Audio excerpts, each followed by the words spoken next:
नमस्कार मैत्रिणींनो, सिंपल मेजवानी मराठीमध्ये आज आपण उन्हाळ्यामध्ये एकदम थंडावा देणारं व एकदम चविष्ट असं पेय बनवणार आहोत. ते म्हणजे कैरीचं पन्ह.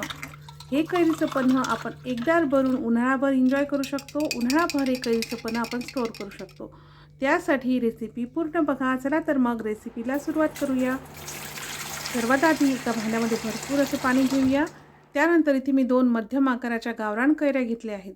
आता या कैऱ्या आपल्याला या पाण्यामध्ये स्वच्छ अशा धुवून घ्यायच्या. कैऱ्या स्वच्छ धुवून घेतल्यानंतर स्वच्छ कोरड्या पुसून घ्यायच्या. तर कैऱ्या स्वच्छ धुवून घेतल्यानंतर पूर्णपणे कोरड्या अशा पुसून घेतलेल्या आहेत. तर आता या कैरीची साल आपल्याला काढून घ्यायची आहे. तर पिलरने दोन्ही कैऱ्याची साल इथे मी काढून घेणार आहे. तर बघा अशा पद्धतीने दोन्ही कैऱ्याची साल इथे काढून घेतलेली आहे. आता ह्या कैऱ्या आपण कट करून घेणार आहोत. तर मोठमोठ्या फोडी या कैरीच्या इथे मी करून घेणार आहे. किंवा तुम्हाला जर कैरी कट नसेल करायची तशी डायरेक्टली शिजवली तरी काही हरकत नाही. परंतु मोठमोठ्या तुकड्यामध्ये अशा पद्धतीने ही कैरी इथे मी कट करून घेणार आहे. हे जे कैरीचं पन्ह आहे ना, हे आपण एकदा बनवून उन्हाळाभर पिऊ शकतो.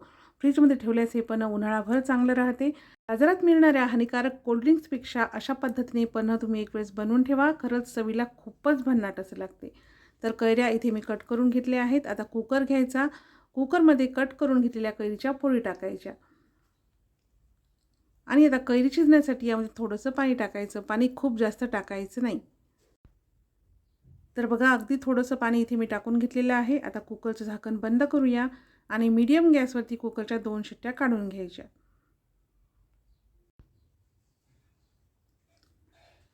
तर बघा कुकरच्या 2 शिट्ट्या काढून घेतल्या. त्यानंतर कुकरची पूर्ण वाफ निघून गेली आहे. कुकर पूर्णपणे थंड झालेला आहे आणि तुम्ही बघू शकता आपली जी कैरी आहे ना, ती सुद्धा मस्त अशी शिजलेली आहे. तर हा कैरीचा जो गर आहे ना, हा थंड झाला की एका मिक्सरच्या भांड्यामध्ये टाकायचा. कैरीचा गर गरम असताना मिक्सरच्या भांड्यामध्ये टाकू नका, कारण तो फिरवायला जाताना आपल्या अंगावरती उडू शकतो. त्यानंतर इथे मी एक हिरवी मिरची घेतली आहे, तर हिचे तुकडे करून यामध्ये टाकायचे. स्वच्छ धुवून घेतलेला एक मूठ भरून असा पुदिन्याची पाने घेतलेली आहेत. पुदिना भरपूर घालायचा, यामुळे पन्ह्याला खूप छान अशी चव येते. आणि आता मिक्सरवरती मस्त बारीक असं हे पन्ह फिरवून घ्यायचं. तर बघा अशा पद्धतीने पुदिना, मिरची आणि कैरीचा जो गर होता तो अशा पद्धतीने छान बारीकसर असा फिरवून घेतला. आता हा जो कैरीचा गर आहे ना, हा आपल्याला चाळून घ्यायचा आहे. त्यासाठी इथे मी पुरणाची चाळणी घेतली आहे. कैरीचा गर चाळणे आवश्यक आहे, कारण आपण यामध्ये पुदिन्याची पाने घातली आहेत किंवा कैरीचे सुद्धा काही धागे वगैरे असू शकतात. म्हणून हा कैरीचा गर आपण अशा पद्धतीने चाळून घेऊया.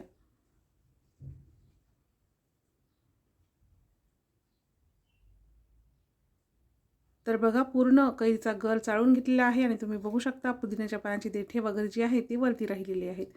आणि मस्त स्मूथ असा कैरीचा गर आपला इथे तयार आहे. तर आता आपण लगेच पन्ह बनवायला घेऊया. तर हा जो कैरीचा गर आहे ना, हा मोजून आपल्याला कढईमध्ये घालायचा आहे. तर साधारण 1.5 कप एवढा हा कैरीचा गर भरलेला आहे. तर आता यामध्ये छोट्या चमच्याने 1 चमचा मीठ घालायचं आहे. छोट्या चमचा भरून 1 चमचा काळं मीठ घालायचं आहे. आणि त्याच चमच्याने 1 चमचा भाजलेल्या जिऱ्याची पूड. आता आपण कैरीचा जो गर आहे तो 1.5 कप घेतला होता. त्यासाठी इथे मी अर्धा कप साखर घेतली आहे. साखरचं प्रमाण तुम्ही तुमच्या आवडीनुसार कमी जास्त करू शकता किंवा साखरेऐवजी गूळसुद्धा वापरू शकता. याआधी मी तुमच्यासोबत खडीसाखर वापरूनसुद्धा कैरीचं पन्ह शेअर केलेलं आहे. ती रेसिपीसुद्धा आपल्या चॅनलवर अपलोड केलेली आहे. नक्की बघा. आता सगळं साहित्य मिक्स करून घ्यायचं आणि मीडियम फ्लेमवर साधारण 5-1 मिनिट हे कैरीचं पन्ह आपल्याला शिजवून घ्यायचं.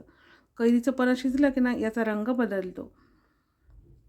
तर बघा अशा पद्धतीने याला सतत ढवळत राहायचं आहे. साधारण 2 मिनिटानंतर यामधली जी साखर आहे ती विरघळलेली आहे.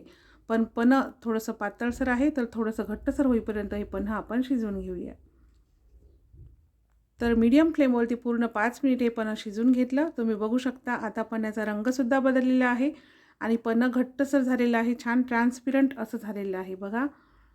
तर अशा पद्धतीचं पन्ह शिजलं म्हणजे आपलं पन्ह तयार आहे. तर आता लगेचच गॅस बंद करूया. बघा चमच्यावरती अशा पद्धतीने रेष ओढली ना की पन्ह इकडे तिकडे पसरत नाही, म्हणजे आपलं पन्ह व्यवस्थित असं शिजलेलं आहे. गॅस बंद करायचा आणि रूम टेम्परेचरवर हे पन्ह पूर्णपणे थंड करून घेऊया. तर बघा अशा पद्धतीने पन्ह इथे मी थंड करून घेतलं. तुम्ही बघू शकता थंड झाल्यानंतर पन्ह आणखी जास्त घट्ट झालेलं आहे. तर आता हे थंड झालेलं जे पन्ह आहे ते एखाद्या प्लॅस्टिकच्या किंवा काचेच्या बॉटलमध्ये, बरणीमध्ये भरून ठेवायचं. फ्रीजमध्ये पण भरून ठेवल्यास उन्हाळाभर चांगलं राहते, अजिबात खराब होत नाही. अशा पद्धतीने एकदम जर आपण पन्हं बनवून ठेवलं ना, तर ऐन वेळेस आपल्या घरी पाहुणे आले किंवा आपण उन्हातून बाहेर आलो, तर आपल्याला लगेच धावपळ करायची गरज नाही. हे पन्हं तयार असलं की लगेचच 1 मिनिटामध्ये आपण हे पन्हं पाहुण्यांना सर्व्ह करू शकतो. त्यासाठी काचेच्या ग्लासमध्ये थोडेसे बर्फाचे तुकडे टाकायचे, तयार केलेलं एक मोठा चमचा भरून पन्हं टाकायचं आणि थंडगार पाणी ओतायचं. मिक्स करून घ्यायचं आणि मस्त रिफ्रेशिंग आणि थंडगार असं पन्हं इथे तयार आहे. तर तुम्हाला आजची रेसिपी कशी वाटली हे कमेंट्समध्ये मला नक्की सांगा. चला तर मग भेटूया पुन्हा एका नवीन रेसिपीसोबत.